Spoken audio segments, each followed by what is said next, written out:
Hi, welcome to a new episode in the Internet Surfer, hosting the most horror and creepiest stories from Reddit.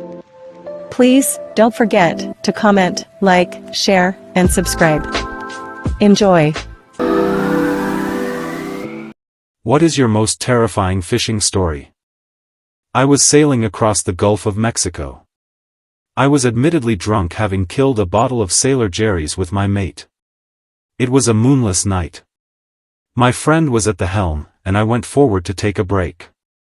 While swaying in my drunken state as boat gently rocked to the rhythm of the swells, the rail net gave way and over the side I went. As soon as I hit the water, I sobered up. Adrenaline is a hell of a drug. I managed to grab the rail midship and pulled myself back on board. I made it to the back of the boat, and my friend sees me soaked and just asks, "What the heck happened?" He had no idea I had gone over, and had I not gotten myself back on board, would have kept sailing. 20 years later, I now don't drink while on the water. Me and my two friends made the trip up to Lake Nipissing for some pike fishing. Got out early morning and got onto the fish fairly good. Beautiful sunny sky all day. We were in a line of probably 6 boats all fishing a big drop-off. About the middle of the day, we look around and realize we are the only ones out there. It's a pretty big lake and we were out far enough we couldn't see the shore. My friend points to the distance and says, "What's the white stuff on the horizon?" We realized it was whitecaps and they were coming at us fast. The time it took to get our gear away, we were getting swamped by the waves. We better put the life jackets on scenario. Took us 45 minutes to make it to shore, getting swamped by 4 to 5 foot waves the entire time. We finally got to the shore and found a cover to hide and waited out. None of us thought we were going to make it back. Most scared I've ever been fishing. Reminds me of the time a much older boy took me surfing in Hawaii when I was 16, think 19 to 20. We pulled up to a super popular spot at noon on a Saturday and it was empty. Water looked fine though, so he said, "Let's go." Second I got out past the breakers, it was like something was both pulling me under and pulling me onto the reef at the same time. My board leash snapped from the force, and I could barely keep my head above water. I got dragged onto the reef and was cut to pieces, and this was definitely sharking-infested water. The guy I was with got dragged in the opposite direction and managed to catch a wave back to shore, where he stood there and did nothing. I was the equivalent of a Hawaii certified ocean lifeguard too. My school had a surf program, and to participate, we had to pass the test, and I was pretty certain I was going to die. Miraculously, I saw a big wave coming and it swept me off the reef and I was able to body surf back to shore. I came out of the water laughing like a hyena, but the man I was with was white as a sheet. Like Snow White. He sat silently for over an hour before he could drive me home. Moral of the story? If no one is out, there is a reason.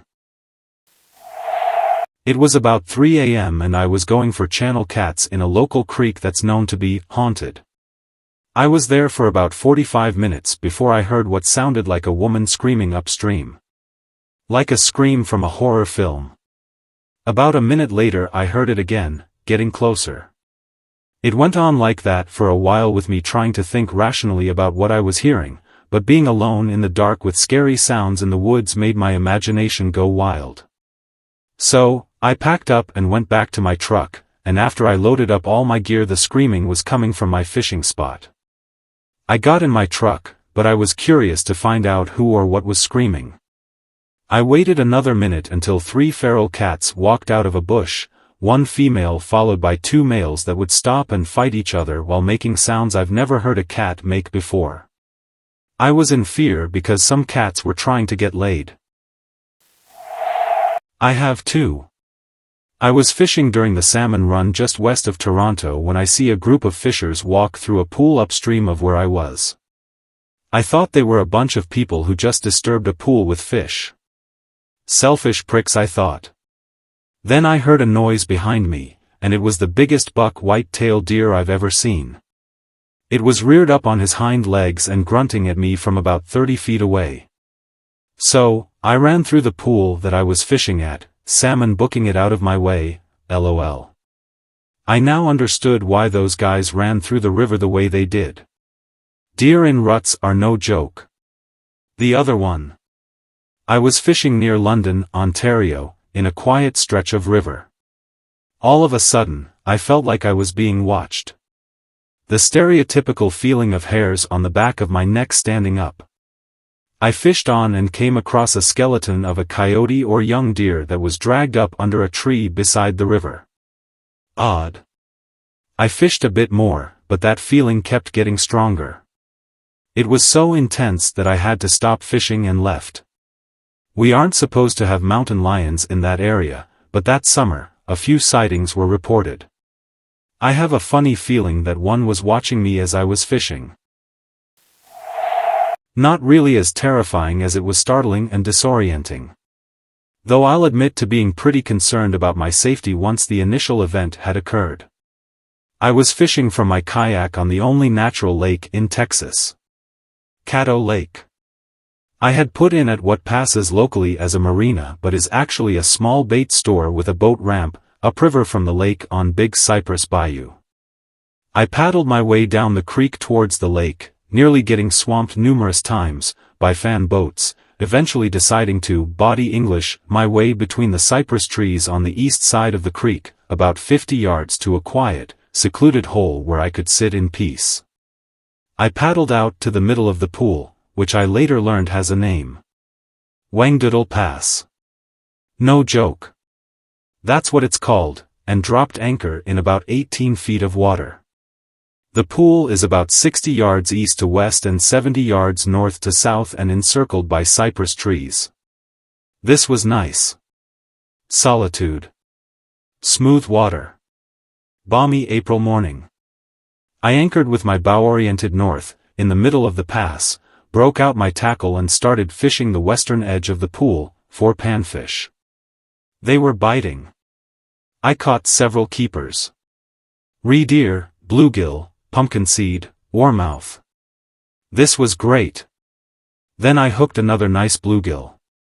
It surfaced about 20 yards from the boat and jumped like a bass. Not something I'd ever seen a bluegill do before. I was having some fun now. Then the bluegill dove. My best recollection of the very rapidly occurring sequence of events that followed goes like this. Strong pull. Rod bends. Rod tip to water's surface. Reel to water's surface. Whatever took the bluegill passes under the kayak. Kayak flips and whatever it is yanks my fat old ass into the water. It was at this point that I realized that I hadn't ever gotten around to practicing remounting the kayak from the water. And given that there are things in Caddo big enough to have yanked me out of it, I really wanted back in it. Maybe 3 or 4 seconds have passed at this point since the bluegill broke the surface and I'm still in the WTF just happened phase. I've got my arms over the hull of the upturned kayak, looking east and I see the swell on the surface created by whatever it was, moving away from me and taking my rod and reel with it. Good riddance and keep on going. I thought. Probably with some colorful invective added, that I don't remember. So. I stayed there for what I guess was about an hour. I don't wear a watch, and my iPhone was a casualty. It would have been useless anyway, since there's no cell signal in the area, treading water and unsuccessfully practicing remounting my kayak, taking inventory, and assessing what I had lost and what I might yet stand to lose and considering my options. I did have the sense to have worn a decent PFD. And I had a whistle. Well, I thought. I'm a dumbass. I guess I'm going to have to blow this whistle and hope I get to share this news with a good Samaritan. After about another half hour of whistle blowing, a couple of old guys on a John boat puttered by, just outside the pass, heard the whistle and helped me get back on board the yak. They had some humorous observations and sage advice to share. I had earned it, so I listened and agreed. You know, there's gators and snapping turtles in Caddo. Biggins. Probably a clever idea to stay in your boat was one significant takeaway I took from that meeting. That and, isn't you a little old and heavy, to be scotching around between the cypress knees, out here in the middle of nowhere, dot. Fair observations. So. I thanked them and set off to scooch my way back to the marina. Total losses that day. iPhone. $250 worth of tackle. Stringer of fish. My dignity. But I survived, so there's that. I have learned since then, to right and remount the kayak. And to secure my gear. I haven't been yanked out of the kayak again. Not yet anyway. Though I have had some other interesting experiences. I was fishing next to a river in the middle of the night. The spot where I was at was a 2-mile hike through some thick vegetation. It's 2 a.m. I'm just solo fishing. Start hearing crunching on the rocky shoreline behind me and I turn around to see an older man walking towards me. I thought I might have been trespassing or something. He walks up and waves. Says his name was Greg, and I told him my name. He just said, "You know, a lot of people have drowned in this stretch of the river," and just turns around and walks back into the tree line and I never see him again. I still don't know if he was real or not and it doesn't fit to my mind to this day when I think about it. All I know is that I was too terrified to leave during the middle of the night and stayed on the bank until 9 a.m. before I walked back through the woods to where I was parked. It was 1993 and I was a 12-year-old boy. My mother loved the Grateful Dead and kept my hair long, think mid-back length. I walked to the creek that served as the border to my town and was fishing and minding my own business. Across the creek from me, 2 adult males were fishing. They saw me and started asking if I was a girl. I didn't say anything because I didn't want to interact with them. One of them then pulled his dick out and started to stroke it while looking at me. I didn't want to stick around to see what they would do next, so I made my way back home, hoping the entire time that the men weren't going to come after me. I'm 43 years old now and that's still the most terrified I have ever been while fishing. I saw the bear paw print in someone else's post, and I would take being in the woods with that bear over a man who would expose himself to a little kid, and his friend that condoned the act by not calling him out on it. River fishing in a canoe. Hit a rock, flip the canoe, and down we go. My friend swims to shore, cool, he's safe. But the canoe's anchor caught a rock, and it was pulling the canoe under the rushing water. I'm 6 and so was the water. On my tiptoes I tried for 10 minutes to hold that canoe above water, over my head, halfway treading water and halfway bouncing off the bottom on my toes. The water was cold and fast, and holding static against rushing water and the weight of the boat with no footing was wearing me the hell out. Our other friends turned their canoe around, parked it, and I finally just cut the anchor rope and righted the canoe and let it float down to my other friends who caught the canoe. I swam to shore and rested a bit. We fished on, but for a little while there I thought if I tried any longer to keep that canoe above water I was going to start to go down under the weight. Scared me pretty bad. I was not wearing a life jacket, but now I do every time. We had a hunting camp at the time. 250 acres or so, and on it a little lake nobody could get to without trespassing. It was mostly untouched, save for a few neighbors who we gave permission to. Only things in the lake, largemouth bass, some pike and the odd muskie. Wasn't out of the ordinary to get 100 fish a day in that lake, at the time. I got myself up one morning way too early, was very dark, figured I'd fish top water in the dark while I waited for the sun to come up. I was probably 15 or 16. Hooked onto a bass that was a couple pounds. It was thrashing everywhere. Turned on my headlamp to land it. Reached down to lip it and what was probably 20 to 25 pounds muskie took its tail off not 3 or 4 feet from me in maybe a foot of water. I was fishing in a stretch of river that was only 20 feet wide, but chest deep with an extremely strong current. There was this pool of salmon on the other side but there were tree branches only a couple of feet above the water, and there was also a massive boulder halfway across the river adjacent to the pool salmon, so it was impossible to cast in the spot I wanted to without get snagged. So, I decided to wade out to the middle of the river, and I had my boots shoved under some rocks as I was leaning against that boulder in the river, so I didn't get swept away while casting. As I watched my float go down the river right in front of me, I noticed that there was now a massive bear standing there watching my float bob past him, 10 feet away. The current was strong, so strong you're moving in slow motion, and because it was so strong I couldn't walk backwards to the other shore, so I was facing the bear. I had to turn around. I was about halfway to the shore from where I was, struggling, when I looked behind me and the bear starts entering the water. By the time I got to shore it was halfway across. By the time I scrambled up the cliff and back onto the trail it had crossed and was standing below me. It wasn't aggressive or anything, was only interested in salmon and didn't try to follow me up the trails or anything, but still terrifying considering the proximity and the fact it was in fast-moving water that's hard to move in. I got 2. When I was about 13, I got permission to fish at a private lake in Florida. The place was unkept, with thick reeds, dense brush, and overhanging trees making access to the water and fishing nearly impossible from the bank. Despite this, I found a narrow opening and decided to give it a shot. First cast, using a weedless frog, I thought I had snagged something, but then I realized a huge water moccasin had bitten my lure and gotten hooked. As I struggled trying to figure out how to shake the snake off, I let the tip of the rod touch the water when a gator lunged out of the water, aiming for the rod tip. The gator was so close that I got splashed. I quickly cut my line at the reel and bolted out of there. About 6 years ago, I decided to take my boat out on a new lake to fish in Texas. I sped off, doing about 40, when I noticed a huge splash ahead of me. I decided to stop and fish for the area where I had seen the splash.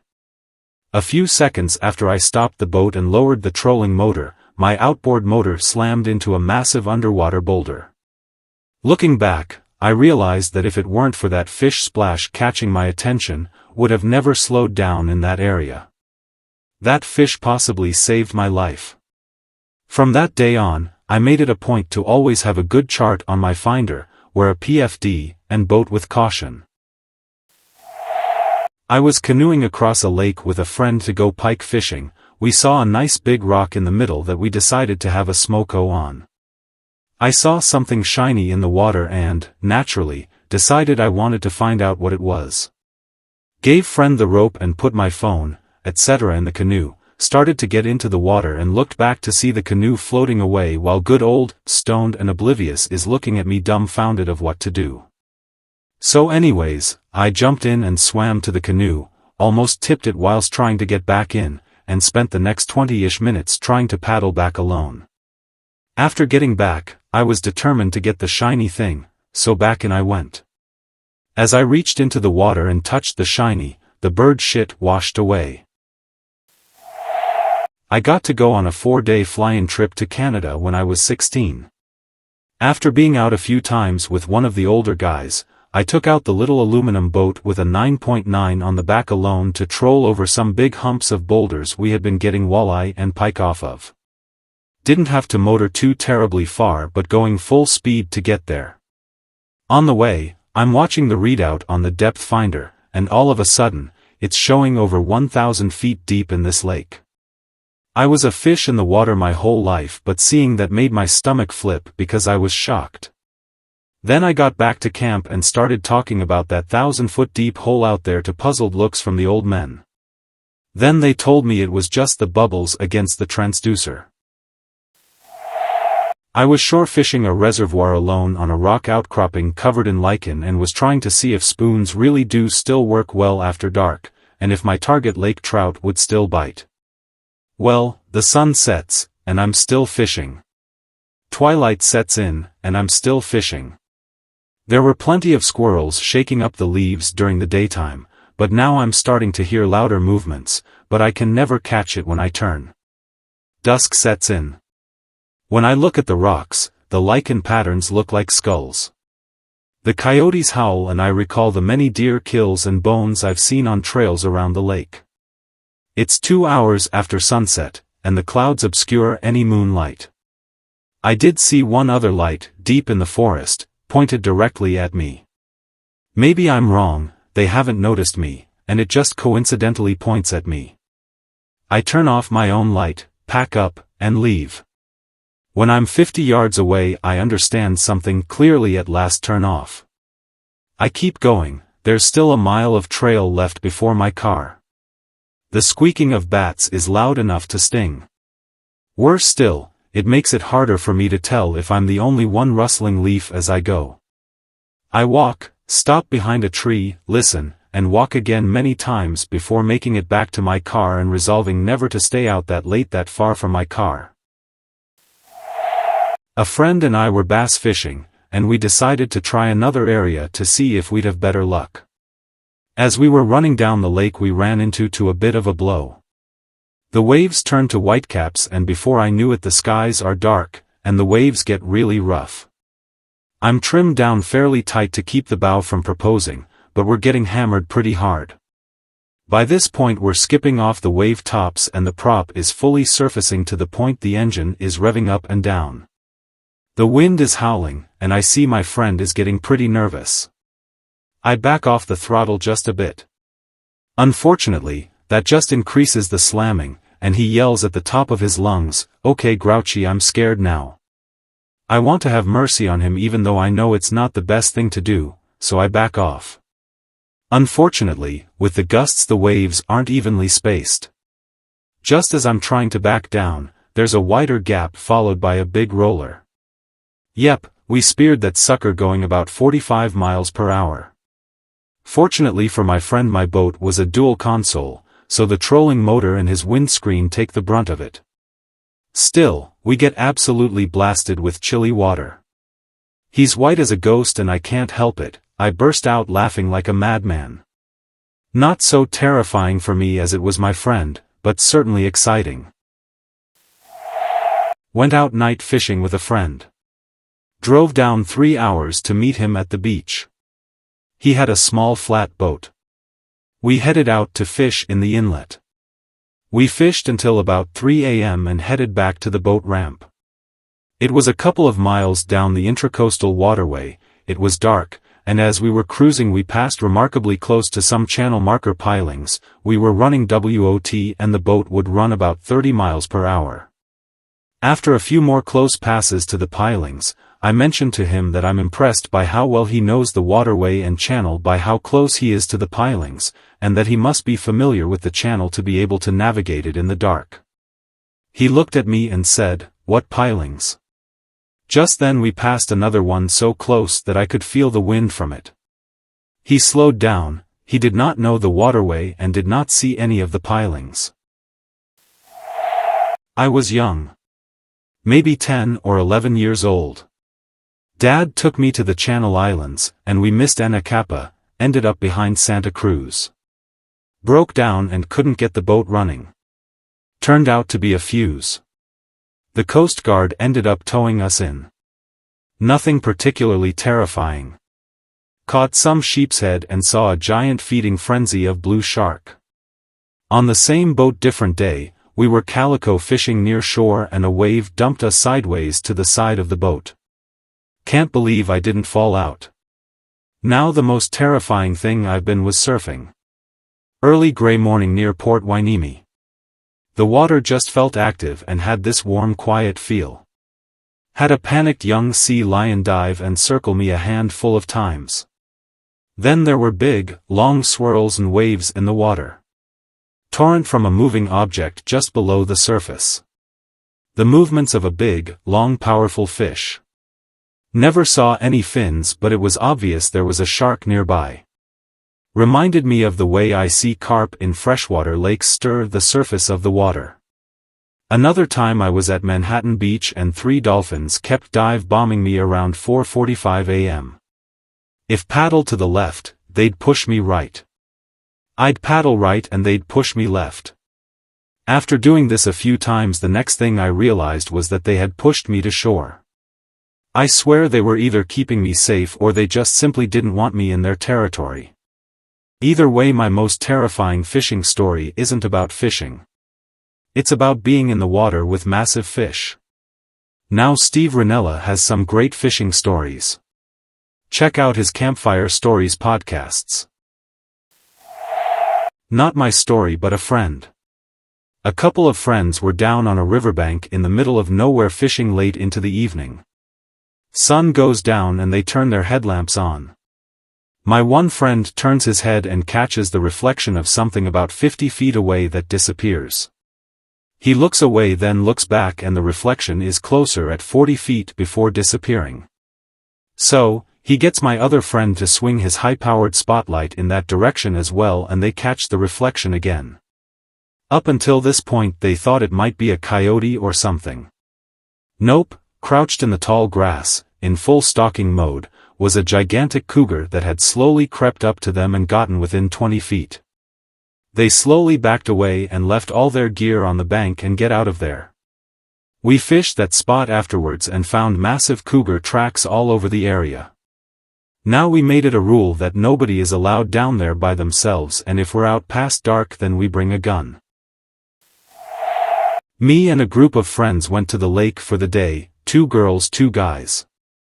We're fishing off a really long community dock, probably 200 feet, on KY Lake. It had just been built so there were no boats in the slits, and we were the only people there. We were all drinking, but I was the only one fishing, so they were way ahead of me. Also, turns out one of the girls had taken Xanax, which came apparent not long after we got there. They were kind of just laying out at the very end of the dock. I'm maybe 20 feet away from the group doing my own thing, fishing for bass, when all of a sudden I hear a splash behind me. My GF started laughing. I assumed someone had just decided to jump in or that she was playing a prank. 10 seconds or so pass and she doesn't come up, the mood quickly changes, we start freaking out. I threw my pole down and dive in to try and find her. I just go deep as I can and start feeling around in all directions to see if I bump into her. I don't. Also, diving in a lake is nothing like a swimming pool, at least for me. There's like a mental block that immediately tells me to turn around. After about 15 seconds I go back up and my GF is crying, screaming her name. I ask her, is this exactly where she fell in? She says yes. I go back down as far as I can, just covering as much space as I can, trying to bump into her, but still can't find her. I go back up to get air, get my bearings, and to yell at my friend to help me come and see. He's just nervously pacing around. I don't think he's a great swimmer. At this point it's been over a minute, I'm starting to think I won't find her, just in disbelief that this is actually happening and that she might die. I figure I might only have one more chance, so I have to get her this time. I take a deep breath and just dive straight down as far as I can, keep kicking. All of a sudden the water gets really cold, the pressure changes and I figure I am almost at the bottom, then I finally hit mud. Probably 15 feet deep. I stand up and begin to use my feet to comb the bottom, hoping to bump into her. I'm just feeling nasty mud, rocks, branches, and you can't see a thing, literally black. About 10 seconds passed and finally I felt her hair flowing against my elbow. I grab her hair and pull her to me. She's not moving at all. I grabbed her armpits and kicked off the bottom as hard as I could and keep kicking. The water got warmer, and we finally hit the surface. My GF looked so relieved when she saw her. Of course, she doesn't realize she's not moving whatsoever till I get over to the edge of the dock. And with my friend's only contribution, we finally got her back up on the dock. If it had just been my GF up there, if we could have. And while she's completely lifeless, we realize she's still breathing. She was just incredibly messed up. We tried to wake her up for 20 to 30 minutes, but all we would get was a groan or two. We carry her back to the car, and on the way back she kind of wakes up. We tell her what happened, and she believes none of it. Didn't the next day either. In fact, she barely remembered leaving my house to go to the lake. Getting held up at the lake is all fun and games until someone almost dies, and lots of times they do. I didn't catch anything, by the way. I took my new-to-me boat on its first trip. I took it out to a jetty to fish it. It was a small boat. 11-foot Boston whaler. After I was done fishing in one spot, I decided to move. The engine wouldn't start. I threw my anchor down and called someone to get a tow. Unfortunately, I was caught in a big eddy and my anchor wouldn't hold. I found myself slowly floating to a beach and the waves were starting to flood the boat. So, I hopped out the boat and used all my strength to haul it back onto shore as best I could. I probably sat there for 2 hours waiting for a tow, all at the same time other boats were passing and not offering me assistance or anything. Eventually the tow got there. I found a place to tie my boat off on a rock and I had to keep the tow boat from getting beached because it was getting thrashed by waves as well. We were able to get a tow, and I rode in my boat making sure it was okay. The boat was fine though. I still have it. Nothing can sink a Boston whaler. I was in Sitka, Alaska on a little fishing trip with Buddy. We were halibut fishing and we had been pretty lucky. We caught a couple good-size ones and some small ones we left behind for the eagles. We stayed out there for a long time, until it was almost pitch black outside. We were gathering our equipment and getting ready to leave when I notice a weird reflection in the water. It was like a bright white orb. I look up and there's nothing there. I tell my friend to look. He sees it and looks up. He doesn't see anything either. We now knew it was coming from the water. We weren't sticking around to find out because I suddenly had the hairs on the back of my neck stand up. I can't really explain anything. It was just a glowing orb in the water that randomly appeared, and I got an uneasy feeling that something was watching us.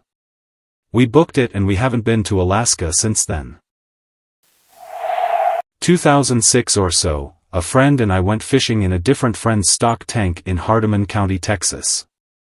The pond was about an acre in size, maybe 6 feet deep at the most, and had a pier that sticks out about 15 or 20 feet into it. Lazy, easy Saturday afternoon in June kind of stuff. We each pulled in 3 or 4 catfish, all in the 1 to 1.5 pounds range. After we had been there a few hours, we had enough of the heat, so we figured we'd clean the catfish and go find some shade. I pulled up my stringer and threw it onto a plywood table that was on the land side of the pier. There was a coiled-up garden hose on the other end of that table. As I throw my fish onto the table right next to the hose, a snake starts to rattle loud. He must have been up on that table coiled inside the hose, 15 feet away from us the entire afternoon. Probably 5 feet long, either a diamond or a western. So, 15-year-old me was in North Carolina for vacation, and wanted to do some fishing. The only walkable water from where I was staying was a large farm lake. Decided it was a clever idea to hop a cow fence and sneak through the woods to fish it. The first thing I see is a large animal, appearing to be a pig, swimming in the middle of the lake. I then heard a few loud pops which hit the water close by the pig. Couldn't see anyone standing around the lake. I stupidly stayed where I was to gather my senses. Soon enough the pops started up again in succession, and this time they were 10 to 15 yards away from me in the water. Never saw anyone around the lake still. I bolted and took my stupid ass home, glad I lived to tell the tale, 'cause the farmer was not happy. First road trip to Baja with my 1969 14-foot Valco. This was right around the year 2000, so no gaps or cell phones. Beach camped at an extremely remote spot with a couple friends and had a few amazing days fishing close to camp, usually within a mile or so. About day 5 we took the lead, my first time, and went out fishing. We headed south out of the cove and weren't really catching much, so we kept pushing it to get to new ground. The horizon to the north started to get a bit gray and clouds started building. Still not really catching, so we kept going, and by mid-afternoon the wind picked up a bit and I was extremely high. Kept going for a bit and the wind and swell got bigger, the sun got lower, I kept getting higher, and finally I told the guys to reel me in and I put the helm over and turned into a full-on storm with cresting swells at about 4 foot, and it took like 3 eternities to weave through the white water, getting fully soaked, opening up all the rivets in that poor ancient tinny, gripping the tiller with a cramping hand. But finally the cliffs opened up and we made it into that sweet little cove. And upon beaching the boat I seriously fell to my knees on the and thanked God for protecting me and saving my life. I will never forget that truly awesome day. 15-foot skiff. Me and my future wife, I wanted to push all the way up to the MLPA boundary to catch some spillover rockfish and lingcod. We absolutely hammered the fish with a southward drift. I hooked what would be the last line to make a limit for the day on a trap rig, octo hook and a treble, was a solid 12 pounds fish, got him to the boat, netted him, dropped him on the bottom of the skiff. Went to unhook him with pliers and the death rolled like an alligator and buried a 2-0 treble right in the back of my hand. This was back in the new days of smartphones and luckily we were right off the coast of Silicon Valley. She looked up a 3-point hook removal, and we pulled it off flawlessly. As that finishes I look up and I say, oh she *T, as a 12-foot white shark cruises right past our little wood skiff. She decided we were done fishing for the day and at that point I took it as a sign it was time to go.